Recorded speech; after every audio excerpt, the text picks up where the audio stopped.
Polygenic inheritance. Polygenic inheritance क्या है पहले देख लो, right down. Polygenic inheritance,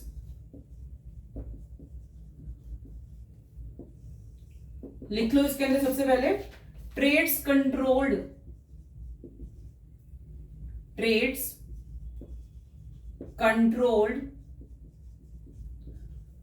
bye 3 or more genes are polygenic traits. It also takes into accounts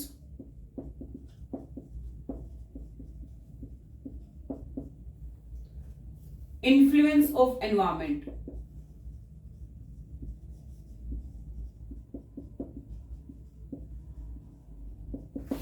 polygenic inheritance के अंदर हम किसकी बात करते हैं कि भाई जो ट्रेड्स कंट्रोल्ड यानी कि करेक्टर्स जो हैं आपके, जो कि कंट्रोल्ड हैं 3 या उससे ज्यादा अलीलिक फॉर्म से, तो हम क्या बोलेंगे पॉलीजेनिक ट्रेड। जैसे कि मल्टीपल एलिज्म में होता है, बहुत सारे अलील्स हैं, एक करेक्टर के लिए रिस्पॉन्सिबल है, कुछ सेम कॉन्सेप्ट यहां पर है पॉलीजेनिक इनहेरिटेंस का। It also takes into account, क्या इसके अंदर कंसिडर होगा इन्फ्लुएंस ऑफ एनवायरमेंट ऑल्सो, यानी कि एनवायरमेंट की वजह से कुछ वेरिएशंस आ गई हैं तो वो भी आप पॉलीजेनिक इनहेरिटेंस के अंदर लेके आओगे। वो जीन्स जो आपके अंदर चेंज हो चुकी हैं due to influence of environment और वो आपने अपनी नेक्स्ट प्रोजेनी के अंदर पास कर दी, तो किसके अंदर कंसिडर करोगे आप पॉलीजेनिक इनहेरिटेंस। और पॉलीजेनिक इनहेरिटेंस की हम बात तब करते हैं when we are talking about more than 3 or more alleles, means more than 3 alleles we are talking about in polygenic inheritance. Any confusion? Clear?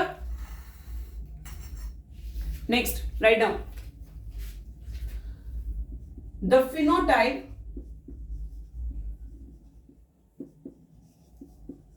reflects the contribution of each allele. ध्यान से समझो, multiple अलेलिज्म और polygenic inheritance के अंदर difference क्या रहेगा। Multiple alleles के अंदर क्या था, एक करेक्टर के लिए मल्टीपल अलील्स रिस्पॉन्सिबल थी, जैसे कि IAB, IAIB जब O के साथ रहती है तो अपना ही करेक्टर शो करती हैं, लेकिन पॉलीजेनिक इनहेरिटेंस में क्या होगा, सभी की सभी जीन्स जो हैं वो इंपॉर्टेंट है और हर एक का अपना कोई कंट्रीब्यूशन है फॉर गिविंग द ट्रेड। लेकिन मल्टीपल एलिज्म में ऐसा नहीं होता। मल्टीपल एलिज्म सिर्फ इतनी सी बात है कि एक करेक्टर के लिए बहुत सारे ट्रेड्स, एक करेक्टर के लिए एक ट्रेड के लिए बहुत सारे अलील्स रिस्पॉन्सिबल हैं, लेकिन जरूरी नहीं है कि हर एक जीन अपना प्ले रोल करे हर करेक्टर के अंदर। यहां पे क्या होगा, नंबर ऑफ जीन्स ज्यादा है, 3 या उससे ज्यादा है, हर एक का अपना कंट्रीब्यूशन है ट्रेड के अंदर। AA रिसेसिव हो जाए तो आपका करेक्टर कुछ और आएगा, B रिसेसिव हो जाए, इनमें से एक या दोनों रिसेसिव हो जाए तो आपका ट्रेड कुछ और आता है। इसी तरह से जितनी भी यहाँ पर जीन्स, जितने भी यहाँ पर अलील्स होंगे, अपना एक कंट्रीब्यूशन रहेगा for giving out the character. Difference समझो, मल्टीपल एलिज्म में ऐसा नहीं होता, जरूरी नहीं है हर एक अलील अपना कंट्रीब्यूशन दे, लेकिन वहां पे सिर्फ इतना समझना है आपने कि एक करेक्टर के लिए 2 या 2 से ज्यादा अलील्स रिस्पॉन्सिबल है, यहाँ पे 3 या 3 से ज्यादा, एक तो ये डिफरेंस है। उसके बाद हर एक अपना कोई ना कोई कंट्रीब्यूशन देगा। एक भी अलील जो है वो रिसेसिव या डोमिनेंट हो जाए तो नंबर ऑफ कॉम्बिनेशन आपके पास ज्यादा आ जाते हैं। जैसे मैं बात करूं स्किन टोन की, उसके अंदर ऐसा होता है। Next write down, that is the effect of each allele is additive।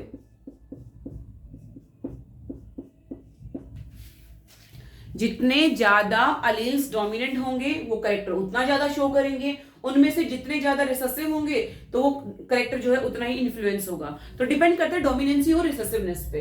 सभी के सभी कॉम्युलेटिव इफेक्ट यहाँ पे प्रोड्यूस करने वाले हैं। Clear? Any confusion class in the polygenic inheritance? Example हम यहाँ बात करेंगे। एग्जाम्पल रहेगा आपका human skin colour. Example will be human skin colour. Suppose करते हैं, लेट करना है आपने कि यहां पर AABBCC जीन्स जो हैं रिस्पॉन्सिबल हैं आपके स्किन कलर के लिए। जितने ज्यादा डोमिनेंट होंगे, ध्यान से सुनना बात को, जितने ज्यादा डोमिनेंट जीन्स यहां पर दिखाई देंगे, आपका जो कलर है वो डार्क होगा, डार्केस्ट पिगमेंटेशन।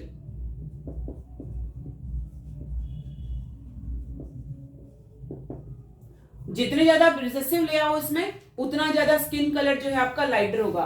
तो रिसेसिव में सारे लिख दूं AABBCC, तो ये कॉम्प्लेक्शन लेके आएगा आपका लाइटर कॉम्प्लेक्शन या पिगमेंटेशन। सीधा लिखो पिगमेंटेशन, लाइटर पिगमेंटेशन। इसके बीच में बहुत सारी रेंज हो सकती है। हो सकता है आपका A capital, A small, B सारे कैपिटल आ जाए। कंडीशन ये भी हो सकती है। तो इस तरह से बहुत सारे कंडीशंस जो हैं, बहुत सारे कलर जो हैं, बहुत सारी रेंज जो है स्किन कलर के अंदर पाई जाती है। This is known as polygenic inheritance. Clear?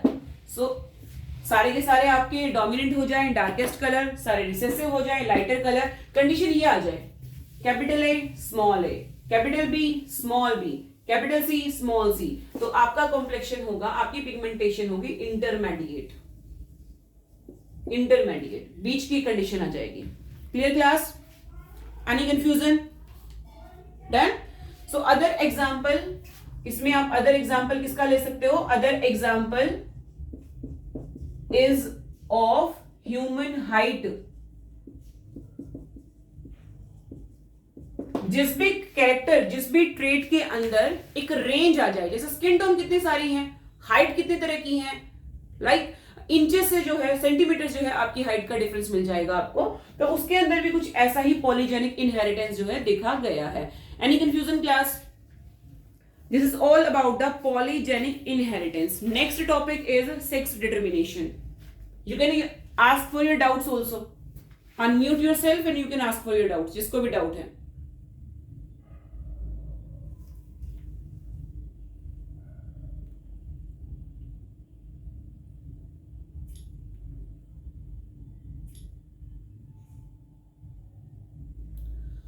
Next, sex determination.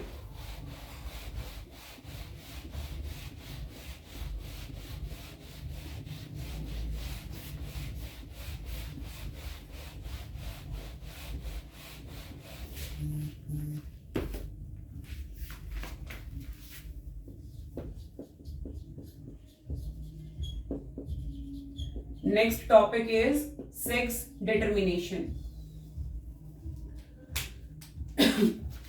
इसका जो है एक अपना जेनेटिक, यानी कि हम बोले क्रोमोसोमल बेसिस है, और वही इस चैप्टर के अंदर हमने पढ़ना है, chromosomal basis of sex determination. इसके अंदर इनिशियल जो हमें क्लू मिला, initial clue came from insects. जो फर्स्ट ऑफ ऑल हमने सेक्स डिटर्मिनेशन को पढ़ना स्टार्ट किया था वो इंसेक्ट्स को लेके किया था। जो initial clue came from insect, ये बात याद रखना। नेक्स्ट हम लिखेंगे, यहां पर एक एक्स बॉडी है, the X body of Henking. Henking was a scientist जिन्होंने एक्स बॉडी के बारे में सबसे पहले बताया था। Was in fact X chromosome. X body मतलब एक्स क्रोमोसोम की आप बात कर रहे हो, बार बॉडी की आप बात कर रहे हो। यहां पर टाइप्स कौन कौन से हैं? टाइप्स के अंदर हम बात करें तो बेसिकली यहां पर सबसे पहला जो टाइप रहता है that is XO type. XO type, इसको हम बोलते हैं मेल हेट्रोजेनिटी। क्या बोलोगे? Mail heterogeneity. डन। नेक्स्ट इसके अंदर एग्जांपल लिख लो साथ साथ, grass hopper, grass hopper. Next जो एग्जांपल रहेगा दैट इज XY टाइप, ये भी एक तरह से मेल हेट्रोजेनिटी है। एग्जाम्पल दोगे यहां पे बहुत सारे इंसेक्ट्स हैं और ह्यूमंस के अंदर भी ऐसा होता है, मेल जो है हमारा उसके क्रोमोसोम, सेक्स क्रोमोसोम डिफरेंट रहते हैं। In female homogeneity is there, मतलब XX भी प्रेजेंट है, फीमेल्स के अंदर XX और मेल्स के अंदर क्या होते हैं XY। जिस भी ऑर्गेनिज्म के अंदर सेक्स क्रोमोसोम जो है वो मेल के अंदर डिफरेंट रहे तो आप बोलोगे मेल हेट्रोजेनिटी। कुछ एक आध एग्जांपल ऐसे होंगे जिसके अंदर फीमेल हेट्रोजेनिटी शो हो सकती है, वो हम पढ़ेंगे बर्ड्स के अंदर। बर्ड के अंदर sex chromosome of male will be same but sex chromosome of female will be different. Sex chromosome हर एक ऑर्गेनिज्म के अंदर, डिप्लॉयड ऑर्गेनिज्म की मैं बात करूं तो 2 रहते हैं। For example in human female is XX and in human male is XY। तो XY यानी कि जो क्रोमोसोम है डिफरेंट, अलग किसके अंदर है, मेल के अंदर, तो वहां पे क्या शो होगी, मेल हेट्रोजेनिटी। और फीमेल के अंदर कहां पे होगी हेट्रोजेनिटी, इन बर्ड्स, बर्ड्स की मैं बात करूंगी। थर्ड टाइप हमारा वही है C type, ZW type. This is a kind of female heterogeneity. Female के जो क्रोमोसोम्स हैं वो अलग अलग देखे गए हैं। मेल के अंदर Z ले लिया हमने और फीमेल के अंदर क्रोमोसोम अलग हैं तो हमने नाम दिया ZW टाइप। एग्जाम्पल क्या आ जाएगा, birds. Any confusion class, right? समझो ध्यान से, सेक्स डिटरमिनेशन पढ़ रहे हैं, इसका क्रोमोसोमल बेसिस इस चैप्टर के अंदर हमने पढ़ना है। इनिशियल क्लू मिला था आपको इंसेक्ट से, एक्स बॉडी दिया किसने, हैंकिंग ने। क्वेश्चन पूछ लिया जाता है, इसको आप एक्स क्रोमोसोम यानी कि बार बॉडी भी बोलते हो। टाइप रहेंगे इसके अंदर XO टाइप। XO का मतलब है मेल के अंदर सिर्फ एक ही सेक्स क्रोमोसोम है, that is only X। Not जो है इसका मतलब है कोई क्रोमोसोम नहीं है, एक ही क्रोमोसोम है, मोनोसोमी है यहाँ पर, तो मेल हेट्रोजेनिटी। फीमेल जो ग्रास ऊपर होती हैं उनके अंदर 32 क्रोमोसोम दिखाई देंगे और यहाँ पे कितने दिखाई देंगे, 16। उसके बाद है मेल, जैसे आपको मिल जाएगा किसके अंदर, 16 वाला जो कॉन्सेप्ट है ये मिल जाएगा आपको हनी बी के अंदर, जो बीज होती हैं उसके अंदर। मेल के अंदर क्रोमोसोम नंबर कुछ अलग है, फीमेल के अंदर कुछ अलग है, लेकिन ग्रास ऊपर थोड़ा सा डिफरेंट है, इसमें मेल हेट्रोजेनिटी मिलती है। X नॉट, मतलब नॉट का मतलब है यहाँ पे एक क्रोमोसोम एब्सेंट है।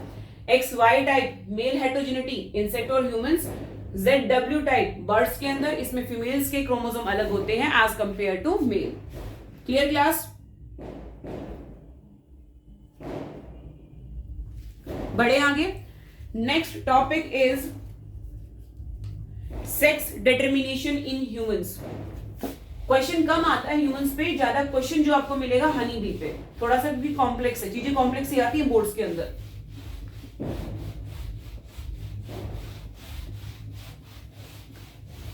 Right down, sex determination in humans.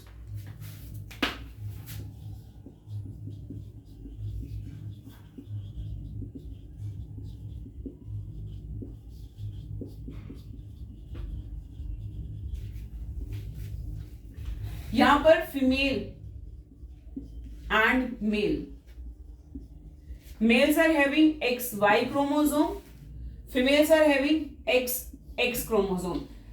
यहां पर सेम क्रोमोसोम है तो होमोजेनिटी है, यहां पे डिफरेंट टाइप ऑफ क्रोमोसोम्स हैं तो इसको बोलेंगे हेट्रोजेनिटी। अब गैमेट्स जो बनेंगे यहाँ पे सिर्फ एक ही तरह का गैमेट बन सकता है, that is of X type. यहाँ पे 2 तरह के गैमेट्स बन सकते हैं, that is of X and Y type. Clear?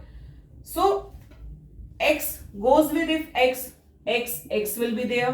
This X goes with this, then Y will be there. If this X goes with this, again X will be there. And if this X goes with Y, then again Y. X is for the girls, यानी कि women. XY for the males, यानी कि boys. Clear? सो 50% chances हैं baby girl होने के और 50% chances रहते हैं आपके बेबी बॉय होने के। So there is 50-50% chances that male और female can exhibit the chromosomes. Clear? लेकिन फिर भी हमें पता है इन आवर सोसाइटी फीमेल्स जो है उन्हीं को कंसीडर किया जाता है for giving birth to the baby girl और बेबी बॉय। लेकिन देखा जाए तो मेल्स जो हैं डिफरेंसेस तो यहीं से आएगा। फीमेल के को तो हर हालत में जब गैमेट्स बनते हैं इसके तो दोनों गैमेट्स में एक्स एक्स कंडीशन ही जा सकती है। सो रिस्पॉन्सिबल यदि कोई है भी तो कौन है? मेल्स है। वैसे तो रिस्पॉन्सिबल किसी को मानना नहीं चाहिए, लेकिन आप रिस्पॉन्सिबल मानोगे भी तो कहां से मानोगे? मेल से। फीमेल के पास तो डिफरेंशिएशन है ही नहीं है यहाँ पर। Clear? So this is all about the mails chromosome, जो कि डिटरमाइन करता है कि जो बेबी है वो गर्ल होने वाला है कि बॉय होने वाला है। क्लियर? नेक्स्ट जो सेक्स डिटर्मिनेशन है वो है आपका इंसेक्ट्स के अंदर, हनी बीज के अंदर।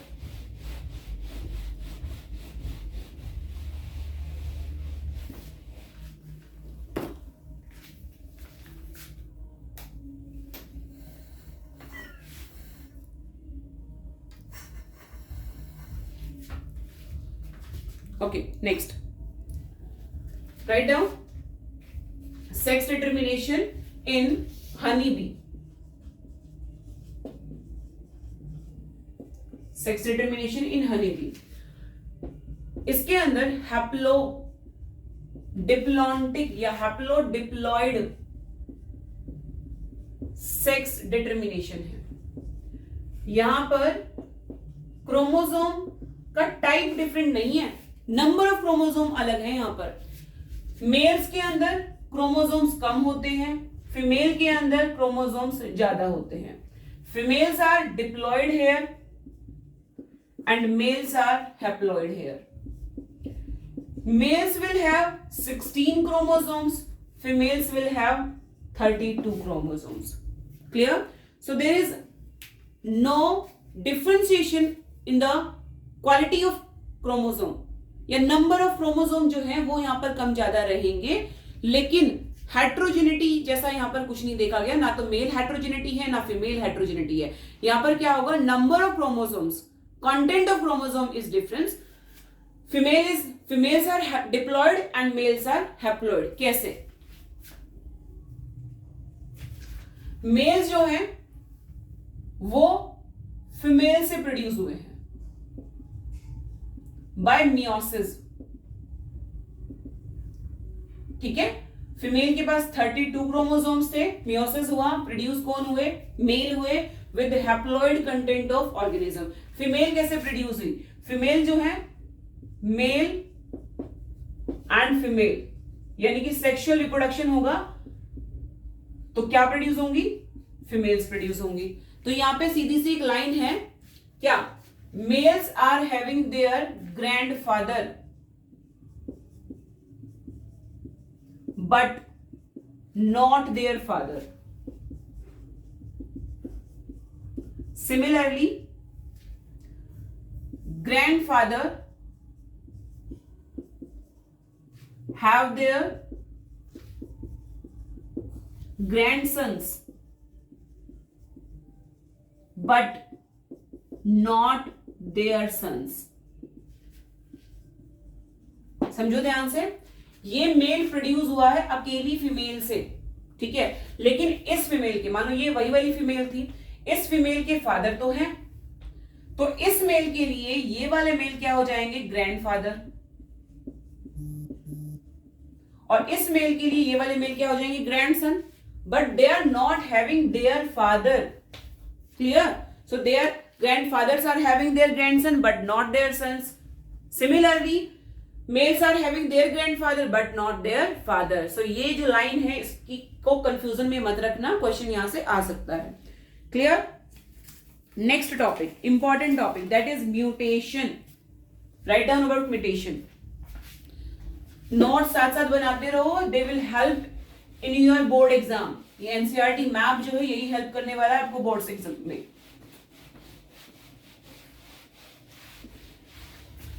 Mutation, one of the most important topic, mutation. बेटा म्यूटेशन का मतलब क्या है? चेंजेस आ रहे हैं, स्लो चेंजेस आ रहे हैं, और स्लो चेंजेस जो है एवोल्यूशन के लिए बहुत जरूरी है। सेक्सुअल रिप्रोडक्शन में हमेशा चेंजेस आते रहते हैं, वेरिएशंस आती रहती हैं, that is very very very needed. Okay, right up. Mutation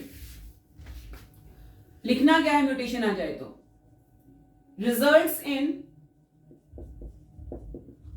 alteration of DNA sequences and consequently results in changes in the genotype.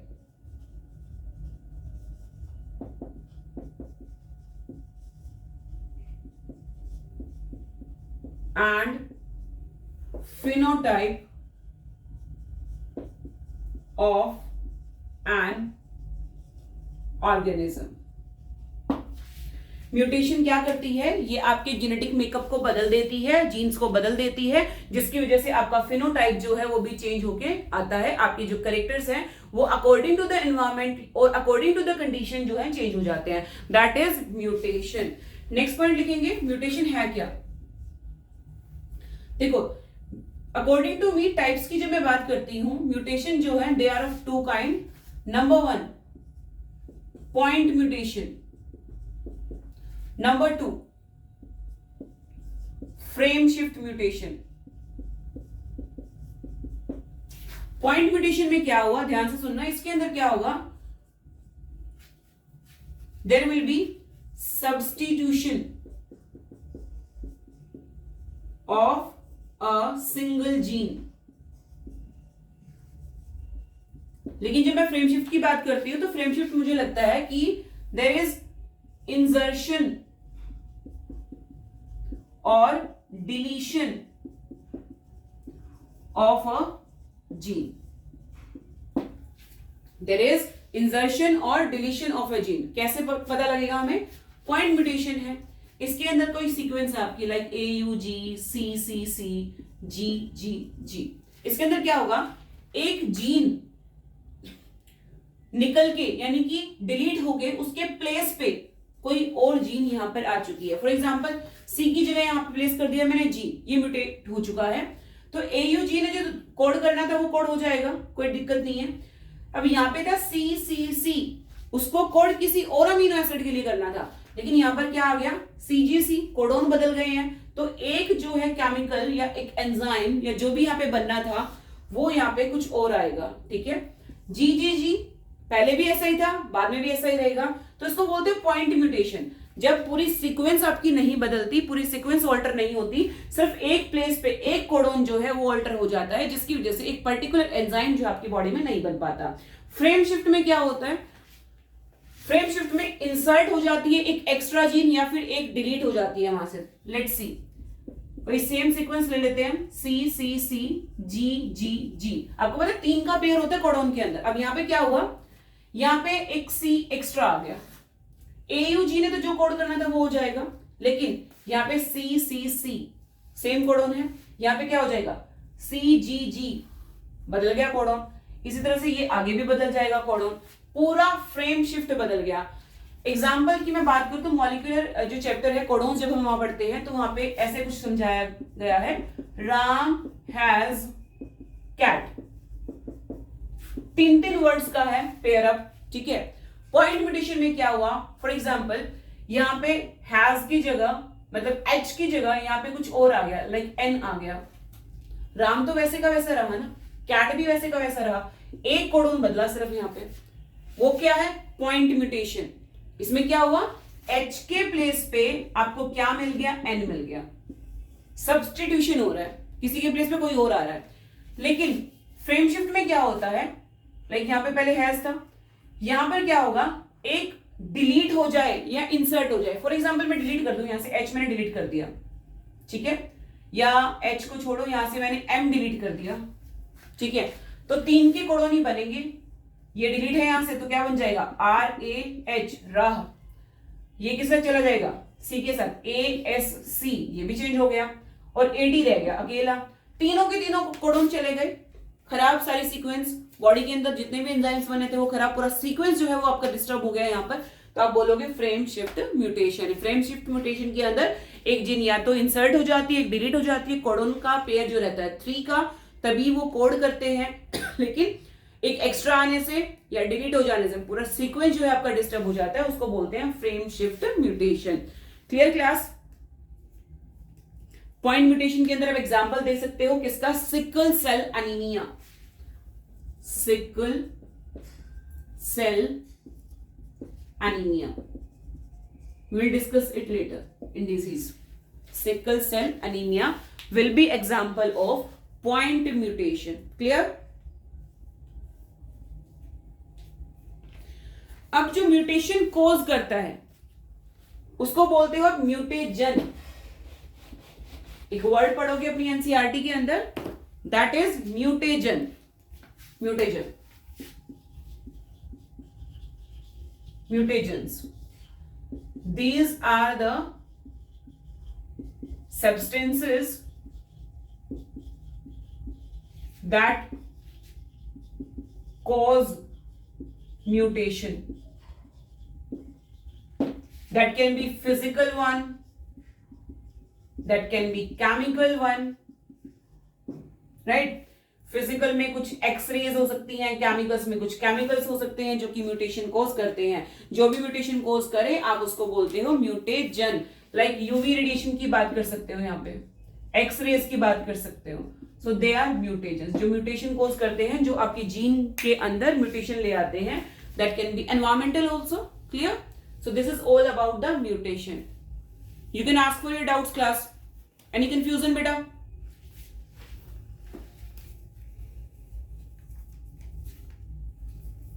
All clear?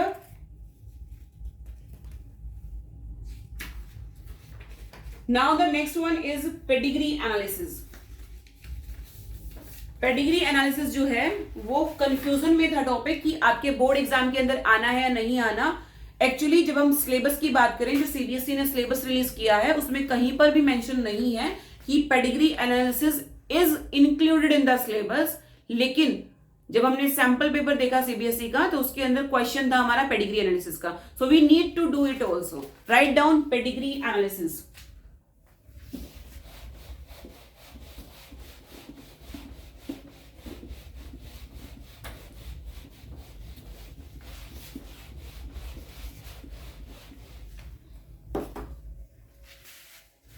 देखो पेडिग्री एनालिसिस,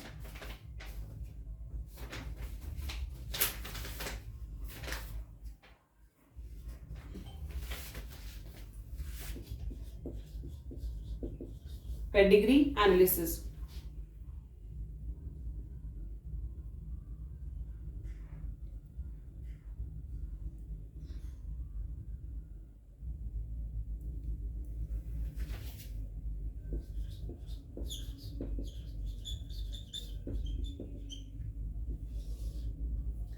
पेडिग्री एनालिसिस के अंदर देखो, समझो बात को, आपने पी प्लांट पे काम किया, आपने ड्रोसोफिला पे काम कर दिया।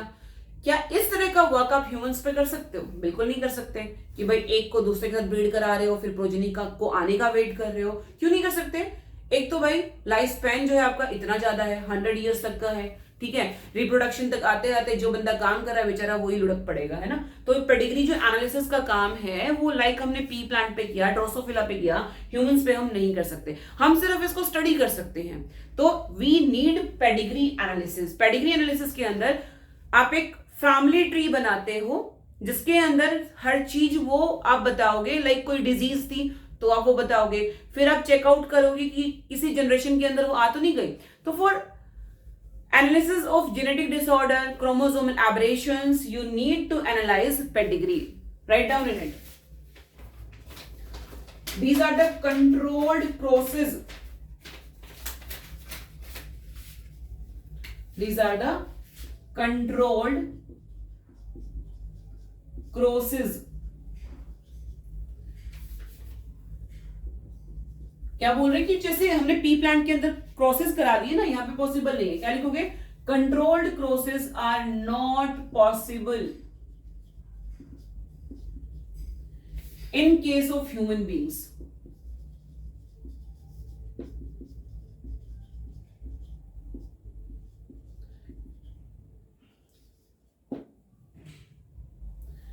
क्लियर? ह्यूमन बींग्स के अंदर कंट्रोल्ड प्रोसेस पॉसिबल नहीं है। इस बात का मतलब क्या है? फॉर एग्जांपल एक साइंटिस्ट को ह्यूमंस पे काम करना, पकड़ लिया उसने 2-4 ह्यूमंस, ठीक है, अब क्या किया कि भाई मुझे तो तेरी सेल्फिंग करानी है। सेल्फिंग का मतलब समझते हो कि अपने ही पेरेंट्स के साथ उसको ब्रीड करा दो। क्या ये पॉसिबल है कि भाई तेरे को तो ना आज रिप्रोड्यूस करना अपने ही पेरेंट्स के साथ, 2 चपेट लगेंगे फिर वहां पे, है ना? तो ह्यूमन बींग्स के लिए ये चीज पॉसिबल नहीं है, क्योंकि ह्यूमन जो है इट्स अ इमोशनल पर्सन, है ना? तो इमोशंस है हमारे यहाँ पर। जो चीजें बेचारे ड्रोसोफिला के साथ, फ्रूट फ्लाई के साथ हमने करा दी है, वो ह्यूमंस के साथ आप करा नहीं सकते। तो आप सिर्फ यहाँ पे एनालाइज कर सकते हो चीजों को, और कुछ नहीं कर सकते। So controlled process are not possible in case of human beings. So we need to study family history, study of family history about inheritance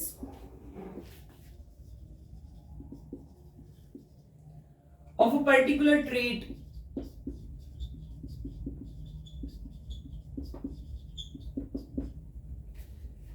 provide an alternative. For example किसी को जेनेटिक डिसऑर्डर हो जाता है तो उसका family tree बनाया जा सकता है, उसकी पेडिग्री जो है वो एनालाइज करी जा सकती है। अब ये नहीं है कि उसको डिजीज हो गई उसको किसी और के साथ क्रॉस करा दो कि देखें कि अगली जनरेशन में जाएगी कि नहीं जाएगी, ऐसा नहीं हो सकता ह्यूमंस के केस में। So we can draw a family chart here, we can draw a pedigree here to analyse the information that we are having inherited from our parents और variation that we are not having from our parents and the environment. Clear? So write down such analysis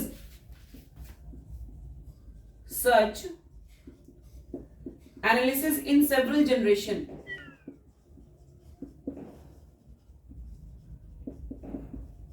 of a family is called, question आ जाता है what is pedigree tree, तो यही लिखोगे, of a family is called pedigree analysis. ये definition याद होनी चाहिए आपको, इट्स वेरी इंपॉर्टेंट। बहुत सारी जनरेशन तक जब हम चार्ट बनाते हैं उसमें देखते हैं कि जनरेशन टू जनरेशन क्या हो रहा है, तो उसको आप क्या बोलते हो? Pedigree analysis. अब बेटा यहाँ पर ना कुछ सिंबल्स याद करोगे आप, ठीक है? You need to have some symbols जो कि एनसीईआरटी बुक में बड़े अच्छे से आपको दिए हुए हैं कि मेल है तो कौन सा सिंबल बनाओगे, फीमेल है तो आपको कौन सा सिंबल ड्रॉ करना है। Write down all this symbols, pedigree symbols. This symbol यानी कि जो रेक्टेंगल आपने यहां पे स्क्वायर सॉरी बना दिया है, that is for male, unaffected male. कैसा मेल है ये? अनअफेक्टेड मेल है।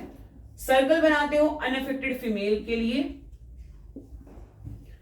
जहां पे सेक्स स्पेसिफाइड नहीं है तो आप रोम्बस बनाते हो, अनस्पेसिफाइड सेक्स, ना मेल का पता ना फीमेल का पता।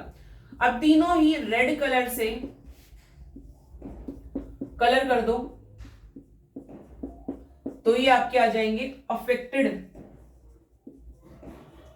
Persons, affected male, affected female, affected unspecified sex. Red colour आएगा इसके अंदर। कौन सा कलर आएगा? Red colour. They will be coloured with red, red colour आ जाएगा इसके अंदर।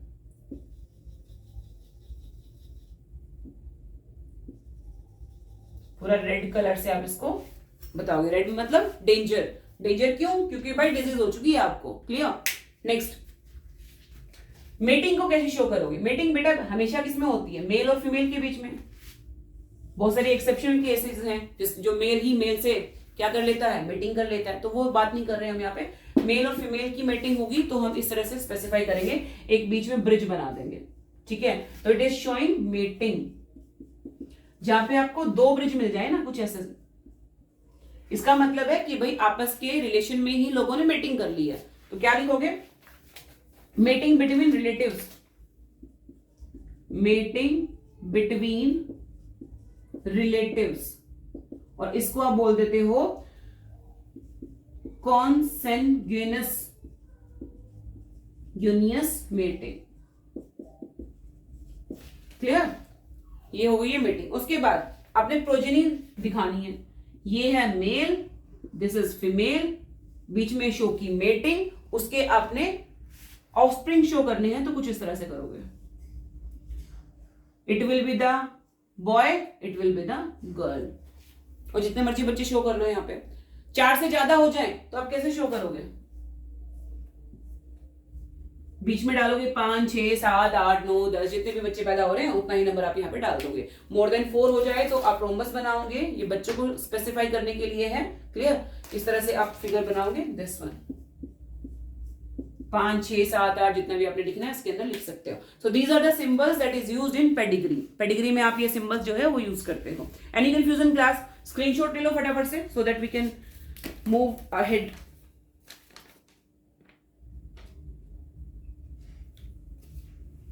Done? This is all about the pedigree. Pedigree के बारे में है ये। और पेडिग्री जो है क्वेश्चन जो आपका आता है that will be from the disease. क्योंकि देखो पेडिग्री एनालाइज क्यों कर रहे हो डिजीज को लेके, जितनी भी डिजीज पढ़ोगे उसके पेडिग्री चार्ट जो है वो आपको बनाने आने चाहिए। और ये कब होगा? जब आप क्वेश्चन प्रैक्टिस करोगे। हर डिजीज का कम से कम एक क्वेश्चन प्रैक्टिस करके जाना है आपने before boards. Clear? 2 pedigree chart आपके ऑलरेडी एनसीईआरटी के अंदर दिए हुए हैं। एक रहेगा सिकल सेल एनीमिया को लेके और दूसरा रहता है मायोटोनिक डिस्ट्रोफी को लेके। दोनों अच्छे से स्टडी करके जाओगे। Done? Now the next topic is genetic disorders. Genetic disorders.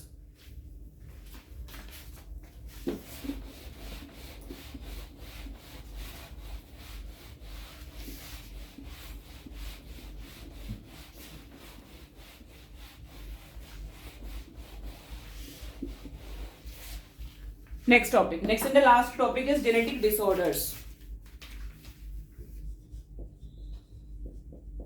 एक क्वेश्चन 100% यहां से आएगा, 100%। इसको नहीं छोड़ के जाना। जेनेटिक डिसऑर्डर्स हैं क्या? जो जीन्स की वजह से हो। इसमें 2 कैटेगरीज होती हैं आपकी। Number 1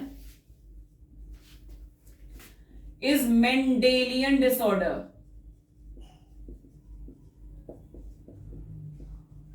Number 2 is chromosomal disorder.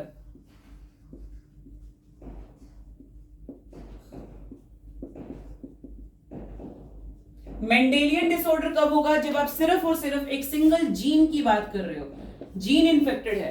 Chromosomal disorder कब बात करोगे? पूरा का पूरा क्रोमोसोम जो है वो अफेक्टेड है। तो डिसऑर्डर कौन सा होगा? Chromosomal disorder. सबसे पहले आपको पढ़ना है Mendelian disorder. Later on will talk about the chromosomal disorder. Clear? Mendelian disorder, क्योंकि देखो मेंडल ने ना, मेंडल ने काम किया था जीन्स पे, अलील्स पे, इसीलिए इसको नाम दिया गया मेंडेलियन डिसऑर्डर। इसको gene disorder, single gene disorders भी बोला जाता है। Clear? So will talk about the Mendelian disorder. इसके अंदर आप सिकल सेल एनीमिया, हीमोफीलिया, ये सारी डिजीज जो है वो आप पढ़ने वाले हो। नंबर 1 मेंडेलियन डिसऑर्डर क्या लिखोगे? It is mainly determined by the deletion और इंसर्शन ऑफ जीन, या फिर सब्स्टिट्यूशन भी आ सकता है। सिंगल जीन म्यूटेशन से होती है। किससे होती है? सिंगल जीन म्यूटेशन से। That can be point mutation, that can be frame shift mutation. दोनों तरह के म्यूटेशन जो है यहाँ पे हो सकते हैं। एग्जाम्पल की बात करो, इट कैन बी रिसेसिव और dominant also, it can be autosomal और सेक्स लिंक्ड ऑल्सो। क्लियर? क्या बोल रही हूं मैं आपको? Mutation can be frame shift, mutation can be point. ठीक है जी? दूसरी बात मैंने क्या बोला कि जो जीन्स है आपकी, वो पहली बात तो है कि पॉइंट या फ्रेम शिफ्ट से हो सकता है। दूसरा हम बोल रहे हैं कि ऑटोसोमल डिजीज हो सकती है या फिर सेक्स लिंक्ड। तीसरा मैं बोल रही हूं that can be dominant, that can be recessive. खतरनाक कौन सी है? डोमिनेंट वाली। डोमिनेंट का मतलब है एक भी जीन, क्योंकि देखो आप डिप्लॉयड ऑर्गेनिज्म हो, ह्यूमंस की बात हम यहां पे करेंगे। डिप्लॉयड ऑर्गेनिज्म के अंदर डोमिनेंट मतलब एक भी जीन इन्फेक्टेड है ना, तो आपको डिजीज 100% है। रिसेसिव डिजीज होने के लिए दोनों जीन्स, दोनों पेयर्स है ना, एक पेयर में 2 क्रोमोसोम है, 2 जीन है, अलीलिक फॉर्म यहां पर प्रेजेंट होती है, तो दोनों के दोनों इन्फेक्टेड होना जरूरी है फॉर रिसेसिव डिजीज। लेकिन डोमिनेंट में एक भी जीन, अलील का एक भी जीन इन्फेक्टेड होगा तो आपको डिजीज 100% होगी। सो इसके अंदर सबसे पहला एग्जांपल, क्रोमोसोमल की हम बाद में बात करेंगे, सबसे पहले हम पढ़ रहे हैं मेंडेलियन डिसऑर्डर। सबसे पहला पढ़ोगे क्या? Colour blindness. कलर ब्लाइंडनेस, जो चीजें याद करनी है बोर्ड्स के लिए वो हम फटाफट पॉइंट टू पॉइंट लिखते जा रहे हैं। This is x linked recessive disorder. X chromosome पे लिंक्ड है, रिसेसिव डिसऑर्डर है ये, ठीक है। अब ध्यान से सुनो, रिसेसिव डिसऑर्डर है, फीमेल के अंदर तो 2 एक्स है, इस पे एक पे लिंक्ड होगी, तो क्योंकि रिसेसिव है ना, दोनों इन्फेक्टेड होते तो ये फीमेल अफेक्टेड होती, बट एक अफेक्टेड है तो ये फीमेल अफेक्टेड नहीं होगी, ये बन जाएगी बेटा कैरियर। ध्यान से सुनना बात को, क्लियर। लेकिन मेल्स के अंदर क्या है, एक ही एक्स क्रोमोसोम है, वही इफेक्टेड हो गया, तो ये जो मेल है कभी कैरियर नहीं होगा, ये हमेशा क्या रहेगा, अफेक्टेड रहेगा। तो मेल के अंदर जाने के चांसेस डिजीज के ज्यादा होते हैं, कब, जब उनकी मदर कैरियर हो, मदर क्या हो, कैरियर। फादर अफेक्टेड रहे तो जो मेल्स हैं उनके अंदर कभी भी डिजीज जो है वो नहीं हो सकती, क्योंकि फादर से सन के अंदर उसका वाई क्रोमोसोम जाता है, एक्स क्रोमोसोम कभी नहीं जाएगा, ये बात आप याद रखने वाले हो, clear, done. So father affected है तो मेल्स के अंदर डिजीज कभी नहीं होती, लेकिन मदर अफेक्टेड है तो सन के अंदर ज्यादा चांसेस है, क्योंकि सन के अंदर मदर से ही क्रोमोसोम जाता है as compare to daughters, daughter के अंदर तो यहां से भी जाएगा, क्लियर। सो मदर अफेक्टेड है तो लड़के जो है ज्यादा ट्रांसमिट होने वाले हैं यहां पर। नेक्स्ट पॉइंट लिखो, due to defect in either, yes repeat कर दो मैम दोबारा एक बार। सुनो दोबारा, डिसऑर्डर कौन सा है आपका, एक्स लिंक्ड रिसेसिव डिसऑर्डर, समझ आ रही है बात। रिसेसिव का मतलब है, फॉर एग्जाम्पल हर एक के ना 2 जीन्स होते हैं आपके, like X X in female, X Y in male. Female को इन्फेक्टेड करना है आपने कलर ब्लाइंडनेस से, दोनों के जीन्स जो है डिफेक्टेड होने चाहिए, तभी फीमेल अफेक्टेड होगी कलर ब्लाइंडनेस से, समझ आ रही है बात। सिर्फ एक पे ही जीन डिफेक्टेड है तो ये अफेक्टेड नहीं होगी, ये होगी कैरियर। क्या होगी ये, कैरियर। डिजीज आगे फैला सकती है लेकिन खुद सही है, खुद को कलर ब्लाइंडनेस नहीं है। मेल की मैं बात करूं, क्रोमोसोम एक्स तो एक ही है ना, और वही अफेक्टेड है, तो ये कैरियर नहीं होगा, इसको बेचारे को डिजीज होगी, क्लियर वर्षा। अब हम बात करें प्रोजेनी की। क्वेश्चन है ना यहाँ पे बहुत घुमा फिरा के आते हैं, मैं कहती हूँ ये इंपॉर्टेंट है, बहुत ज्यादा इंपॉर्टेंट है ये। दोनों तीनों डिजीज इसी पे डिपेंड करती है, 2-3 डिजीज ऐसी हैं जो कि एक्स लिंक्ड रिसेसिव डिसऑर्डर है, सबके लिए कंडीशन सेम रहेगी यहाँ पे। और जब भी आप सेक्स लिंक्ड डिजीज की बात करते हो ना, तभी आप बात करते हो बॉय और गर्ल की। ऑटोसोमल डिजीज के लिए सेक्स की बात नहीं करोगे वहां पे आप, क्लियर। तो अब यहाँ पे क्या होगा, ध्यान से सुनो, इनके मानो इनमें मेटिंग करा दी मैंने, ठीक है, इनकी प्रोजेनी आनी है आगे। अब कितने % चांसेस हैं कि इनकी जो फीमेल गर्ल चाइल्ड होगी वो अफेक्टेड होगी। ध्यान से सुनो, मदर क्या है, कैरियर है, और फादर क्या है, वो इन्फेक्टेड है। यहां पे मदर से आपको ये भी आ सकता है और ये भी आ सकता है। फॉर एग्जाम्पल ये आया और वहां से क्या आएगा, वो भी अफेक्टेड है, तो बच्चा क्या होगा, इफेक्टेड। रेड कलर से आप इसको मार्क करोगे, गर्ल अफेक्टेड, ठीक है। और दूसरी कंडीशन क्या है, सही वाला क्रोमोसोम आ जाए और वहां से अफेक्टेड आ गया, तो ये तो एक ही क्रोमोसोम इन्फेक्टेड हुआ ना, तो ये गर्ल अफेक्टेड नहीं है, कैरियर है। मेल्स की बात करें, मेल्स के अंदर मदर से क्रोमोसोम आता है और यहाँ पे फादर से। तो मैं यहाँ पे आपको क्या बताना चाह रही हूं कि जो मेल्स होते हैं यदि उनकी मदर कैरियर भी है तो 50% चांसेस हैं कि वो अफेक्टेड होंगे, लेकिन मदर कैरियर है, फादर नॉन इन्फेक्टेड है, ना कैरियर है ना नॉन इन्फेक्टेड है, तो जो गर्ल्स हैं वो हमेशा कैरियर होंगी, अफेक्टेड नहीं होंगी। तो क्वेश्चन क्या है, यहां पे ज्यादा चांसेस किसके हैं अफेक्टेड होने के, मेल्स के, फीमेल्स के चांसेस कम होते हैं। दूसरा एग्जांपल लेके देखो, यहां पे सपोज करो कि मदर जो है वो कैरियर है, तो एक जीन उसकी लिंक्ड होगी, फादर अनअफेक्टेड है, सही है फादर, ठीक है। इन दोनों की आप करा दो मेटिंग, ये मदर है और ये फादर है, पेडिग्री बना के दिखा रही हूं मैं तुम्हें, मेटिंग करा दी बीच में।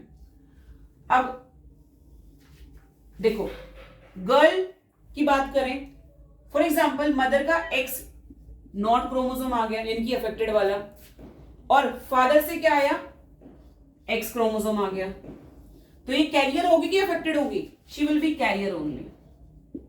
क्या होगी? कैरियर। दूसरी कंडीशन, ये क्रोमोसोम नहीं आया, ये वाला क्रोमोसोम आ गया, और वहां से तो वही आएगा, तो ना कैरियर है ना अफेक्टेड है, शी इज नॉर्मल वन। लड़कों की बात करूं मैं, फादर से तो यही वाला क्या आएगा? वाई आएगा। क्या आएगा? वाई। और यहां से मदर से ये वाला भी आ सकता है, एक्स डैश भी आ सकता है, और दूसरी कंडीशन क्या हो सकती है? नॉर्मल वाला एक्स आ गया, वाई आ गया। ध्यान से सुनो, क्या दोनों लड़कियों में, एक ये लड़की है और एक ये लड़की है, क्या दोनों लड़कियों में कोई भी अफेक्टेड है यहां पे? Yes Varsha, is there any affected girl here? Unmute कर, बताओ फटाफट से। No ma'am. नहीं है ना? बॉयज में देख लो, एक आ गया आपका अफेक्टेड, है ना? तो ज्यादा चांसेस डिजीज के जाने में किसमें है? बॉयज में। कब? जब उनकी मदर क्या हो? कैरियर हो। क्या हो? कैरियर हो। ये क्वेश्चन आ जाता है, कितने परसेंट चांसेस है? 8% चांसेस यहां पे रहते हैं, और गर्ल्स के रहते हैं सिर्फ 0.4%। 2-3 डिजीज है, सबके अंदर यही कॉन्सेप्ट रहेगा, क्योंकि सारी की सारी क्या है? X linked recessive disorder. Any confusion class? कोई कंफ्यूजन है तो पूछो फटाफट से। तो यहां पे लिखेंगे हम, राइट डाउन। अब इस डिजीज के अंदर होता क्या है? ये तो हमने बात कर ली कि क्रोमोसोम कहां पे लिंक्ड है। होगा क्या इस डिजीज से? इसमें आप कलर्स में डिफरेंशिएट कर नहीं कर पाते, ठीक है? लिखो, due to the defect, due to the defect either, या तो आपका रेड और ग्रीन, आपकी आईज में ना 2 तरह के सेल्स होते हैं, cone cells, rod cells. Colour के लिए कौन रिस्पॉन्सिबल है? Cone cells. तो जो कॉर्न सेल्स है, 3 कलर है वहां पे, रेड, ग्रीन और blue.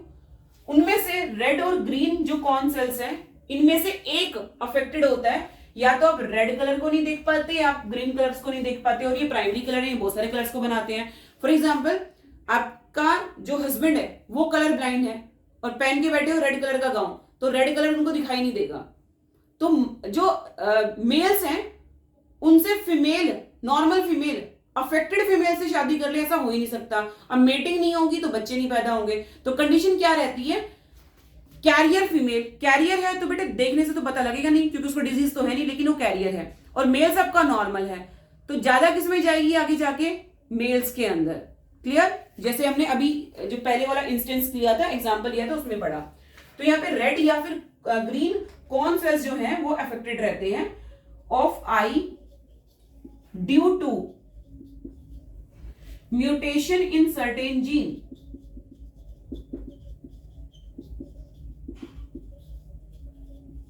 Present on the X chromosome.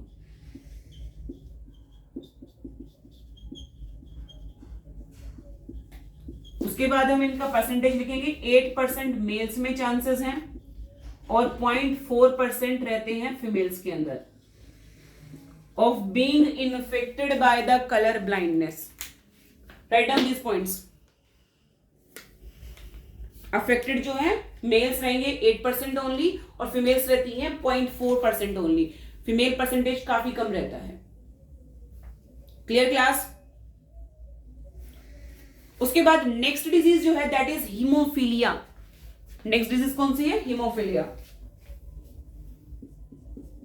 Haemophilia second disease. Again x linked recessive disorder. इसके अंदर भी एक सिंगल जीन जो है वो एब्सेंट है यहां पे, और single gene protein that is a part of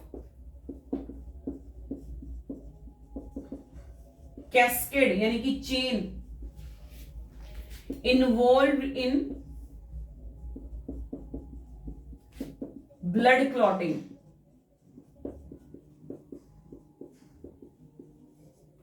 is affected. समझो ध्यान से, क्वीन विक्टोरिया का एग्जांपल लेते हो आप इसके अंदर, क्वीन विक्टोरिया।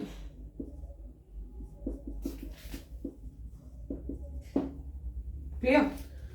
इसके अंदर क्या होता है, वही सेम क्या है, एक्स लिंक्ड रिसेसिव डिसऑर्डर है। इसके अंदर क्या होगा, एक जीन जो है ना वो एब्सेंट है या वो प्रॉपरली काम नहीं कर पा रहा, और वो जीन करता क्या है, एक ऐसा प्रोटीन बनाता है जो आपके ब्लड क्लोटिंग की जो 10 रिएक्शंस होती है ना उसके अंदर इन्वॉल्व है। अब वो 10 रिएक्शन प्रॉपरली हो नहीं पाती, ब्लड जो है आपका क्लोट हो नहीं पाएगा, हल्की सी आपको इंजरी हुई और ब्लड लॉस इतना हो जाता है कि आपकी डेथ हो जाती है। ऐसा ही कुछ क्वीन विक्टोरिया के अंदर देखा गया। अब मैं बोल रही हूँ जो क्वीन विक्टोरिया है ना वो कैरियर थी, क्या थी वो, कैरियर। उनको कोई दिक्कत नहीं है,